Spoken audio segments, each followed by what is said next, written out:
हाँ भाई, good morning. अब स्टार्ट करते हैं। सभी लोग कॉपियाँ बंद कर दीजिए। भाई, कानों में हवा जा रही है क्या? आवाज़ नहीं जा रही है?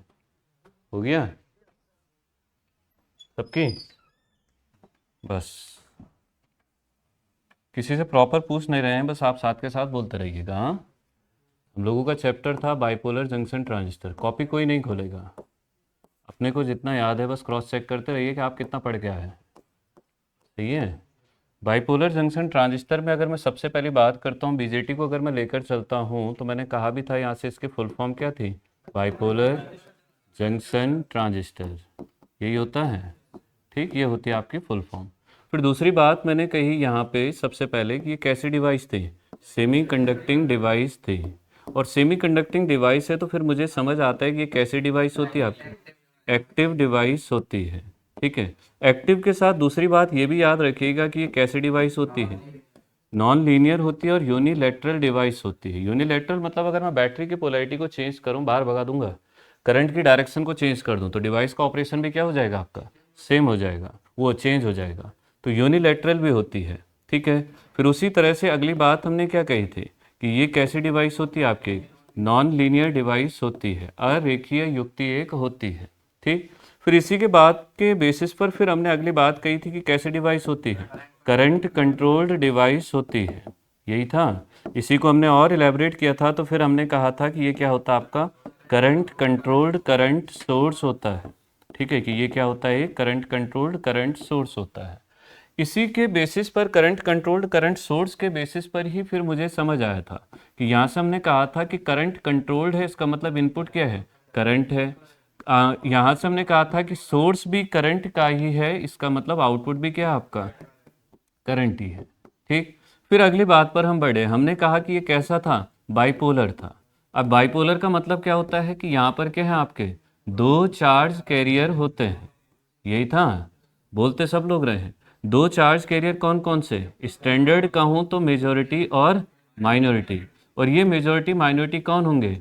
इलेक्ट्रॉन्स एंड होल्स होंगे। दोनों में से एक मेजॉरिटी होगा तो दूसरा ऑटोमेटिक माइनॉरिटी होगा। इसी बात को पकड़ते हुए हमने कहा था कि बीजेटी में माइनॉरिटी होता है। था। फिर माइनॉरिटी के बेसिस पर हमने बात की कि माइनॉरिटी है मतलब लीकेज होगा। लीकेज है इसका मतलब फिर डिले भी होगा। डिले होगा, साथ के साथ पावर का कंजप्शन भी ज़्यादा होगा। ठीक है, कि यहाँ हमने कहा था पावर कंजप्शन भी ज़्यादा होगा। पावर कंजप्शन के साथ, क्योंकि मुझे पता है कि लीकेज माइनॉरिटी के कारण है, और माइनॉरिटी एक ऐसा पैरामीटर है जिस पर सिर्फ किसका इफेक्ट आता है आपका? टेम्परेचर का आता है। तो इसीलिए हमने कहा था कि बीजेटी कैसा होता है? लेस थर्मल स्टेबल का हो या फिर हाई टेम्परेचर सेंसिटिव का हो। एक ही मीनिंग इन दोनों बातों का होता है कि हाई टेम्परेचर सेंसिटिव या फिर लेस थर्मल स्टेबल होता है। यही था। ठीक।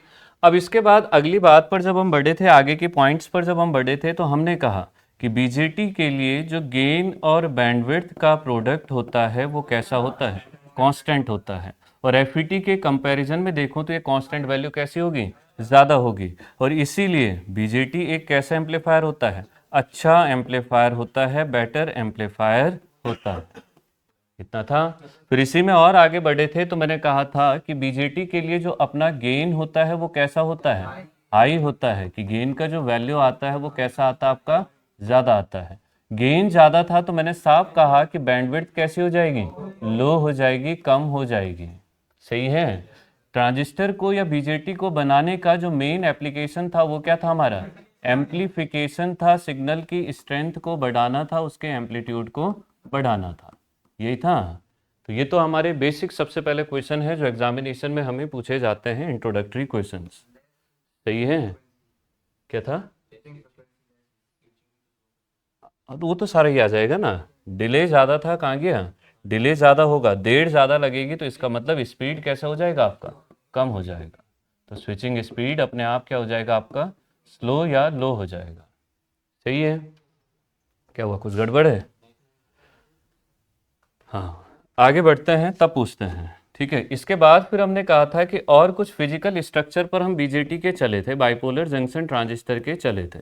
कॉपी कोई नहीं खोलेगा, बस खुद को चेक करते रहें। ठीक है। चाहे ऑनलाइन वाले स्टूडेंट हों चाहे ऑफलाइन वाले हों, खुद को चेक करते रहें। बाहर जाना है फिर लव बर्ड्स बने रहना दोनों बाहर पे। चलिए, फिजिकल स्ट्रक्चर की अगर मैं बात करता हूँ तो सबसे पहले बात कही कि कितने टर्मिनल होते हैं, 3 टर्मिनल होते हैं। ठीक है, 3 टर्मिनल के साथ जंक्शन की बात करता हूँ तो 2 जंक्शन होते हैं।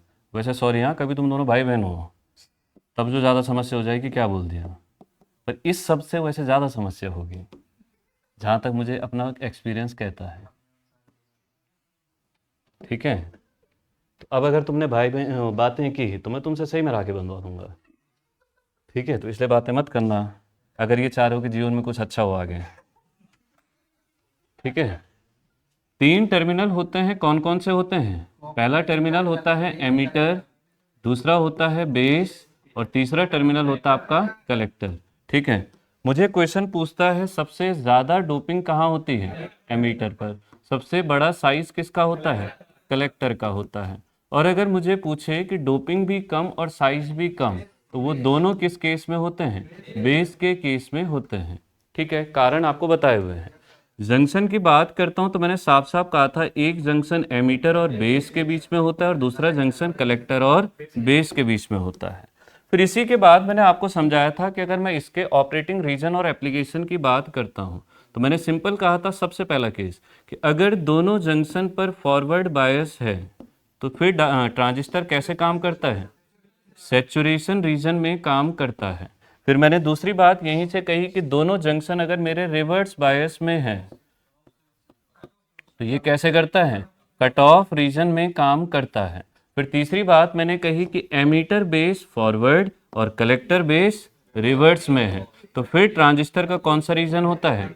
एक्टिव रीजन होता है। और लास्ट कहा था इसी का अपोजिट कि पहला रिवर्स और दूसरा फॉरवर्ड। ठीक है, तो ये क्या आ जाता है आपका? फिर इनवर्स एक्टिव रीजन आ जाता है। याद रखना है ऐसे। ठीक, फिर इसके बाद मैंने बात कही थी कि 2 रीजन ऐसे होते हैं जो हमारे कहाँ यूज होते हैं? स्विचिंग या डिजिटल सर्किट में यूज होते हैं। कौन कौन से थे आपके? सैचुरेशन था और दूसरा कौन सा था? कट ऑफ था। सैचुरेशन की बात करता हूं तो एक ऑन स्विच की तरह यूज होता है। ठीक है, और कट ऑफ की बात करता हूं तो एक ऑफ स्विच की तरह यूज होता है।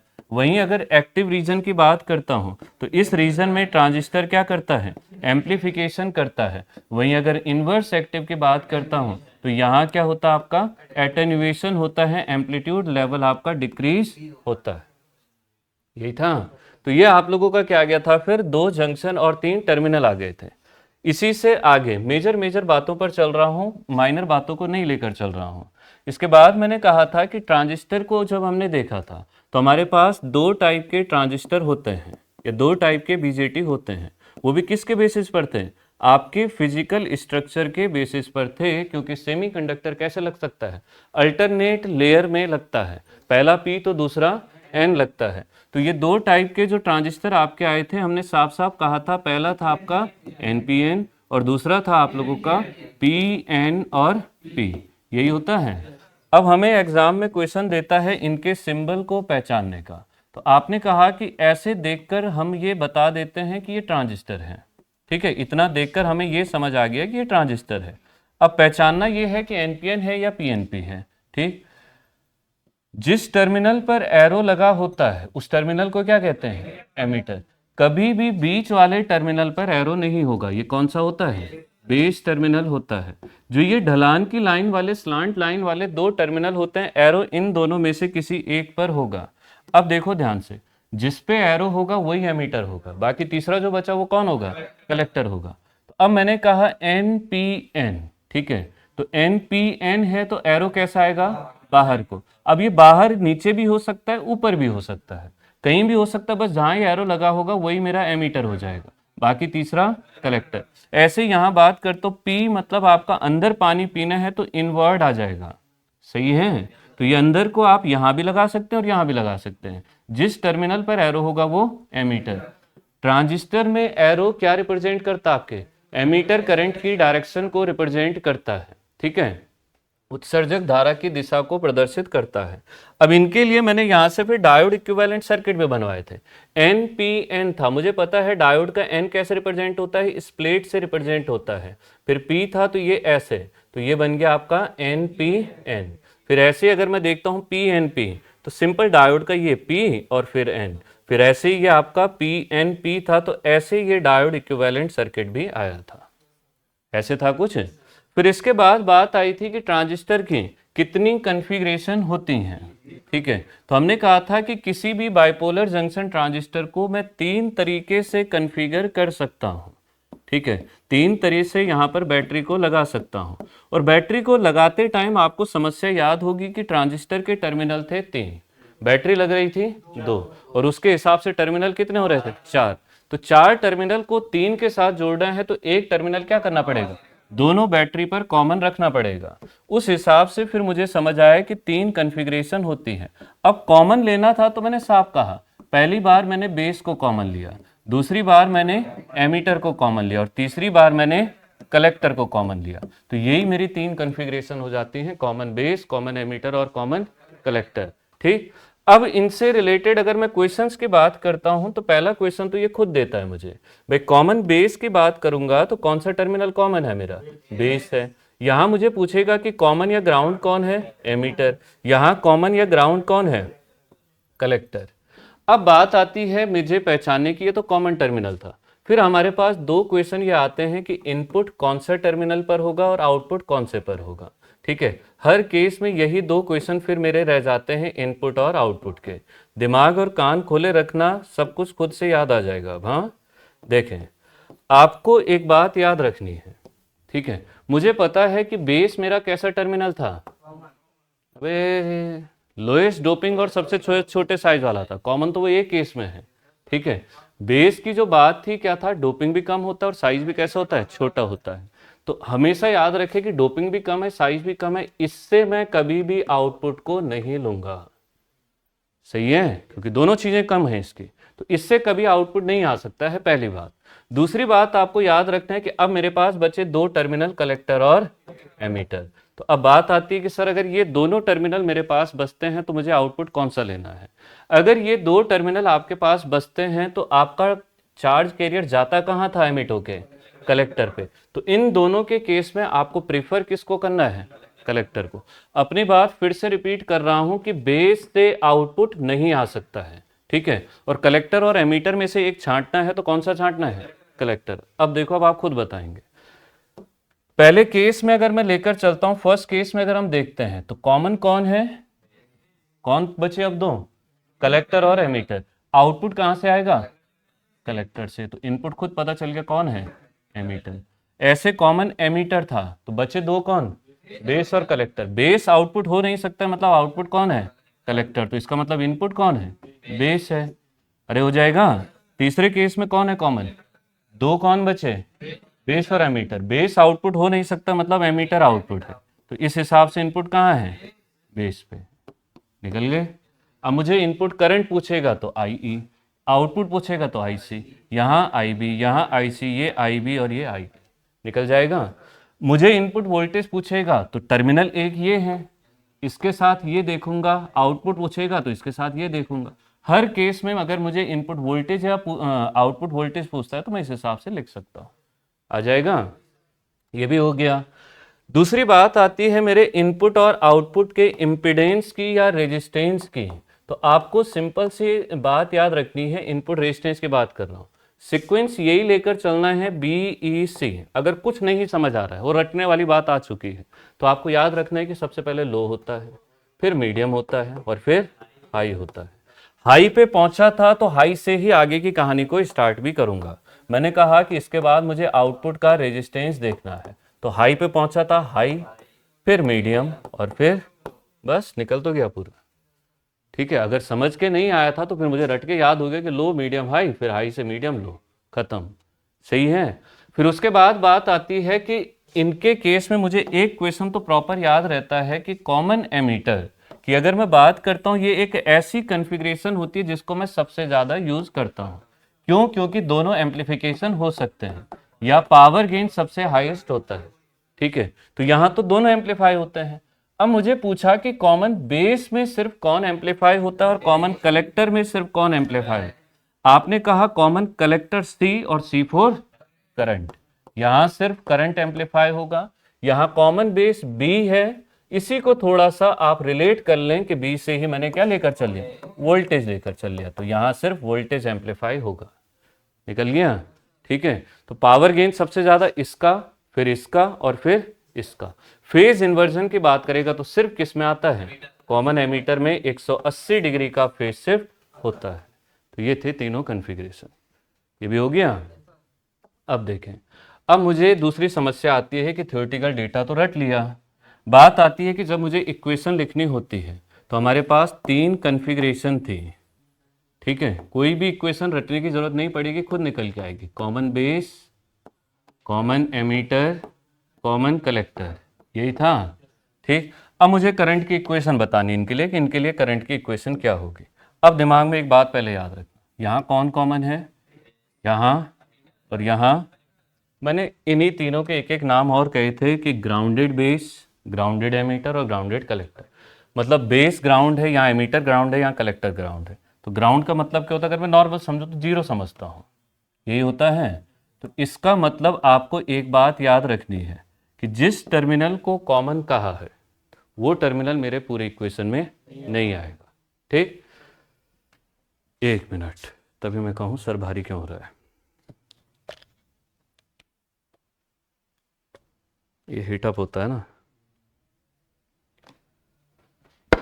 हाँ चलिए, तो बेस हो गया, एमीटर हो गया और कलेक्टर हो गया। हम लोग बचपन से एक बात और पढ़ते हैं, जैसे हम लाइन की क्वेश्चन पढ़ते थे, क्या होता था, y equals to M into X plus, यही तो होता था। ये x को वैल्यू को रखता था, हमारे पास बचपन में छठी सातवीं में क्वेश्चन भी आते थे कि ऐसे टेबल बना के क्वेश्चन देता था, ठीक है, नहीं देता था।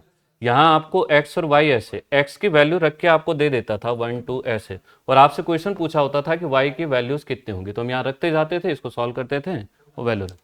इसका मतलब जो मुझे गिवन है या जो मैं दे चुका हूं वो मेरा क्या है, इनपुट है, और जो मेरा अब निकल के आएगा वो मेरा क्या है। तो मुझे एक बात बचपन से ही इनडायरेक्टली समझाई जा रही है कि इनपुट हमेशा राइट साइड में लिखा जाता है, जबकि आउटपुट हमेशा एक्स लेफ्ट साइड में लिखा जाता है। तो मुझे एक बात याद है कि इधर आउटपुट आना है और उधर इनपुट आना है। अब देखो, कॉमन बेस है तो बेस तो ग्राउंड हो गया, ठीक है। इन अब दो कौन से बचे, एमीटर और कलेक्टर। आउटपुट कहां से आएगा, तो आई सी बराबर इनपुट कहां है, एमीटर पे, इतना छोड़ दिया अभी। कॉमन एमीटर के केस में मैंने देखा एमीटर है तो आउटपुट कहां से आएगा, इनपुट, ठीक है। कॉमन कलेक्टर है तो आउटपुट और इनपुट।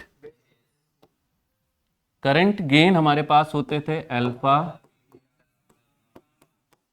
निकल गया। और ये तो हमारा क्या था, आइडियल केस था। फिर मैंने कहा था आपसे कि कुछ ना कुछ लीकेज भी होता है प्रैक्टिकल। तो पहले केस में कहा I C B naught, C B मतलब कॉमन बेस और लीकेज। कॉमन एमीटर था तो आपने कहा I C E naught, common collector था तो आई सी सी नॉट, हो जाएगा। तो ये तीनों हमारी इक्वेशन थी। तीनों केसेस में मैंने एक और बात कही कि यहीं से अगर मैं लेकर चला था आइडियल केस तो ये था, लीकेज जीरो कहा था, और यहीं से तीनों करंट गेन भी आप निकाल सकते हैं। अल्फा बराबर आई सी अपॉन आई ई, यहां से देखोगे तो बीटा बराबर आई सी अपॉन आई बी, ऐसे यहां से देखूंगा तो गामा बराबर आई ई अपॉन आई बी, ठीक है।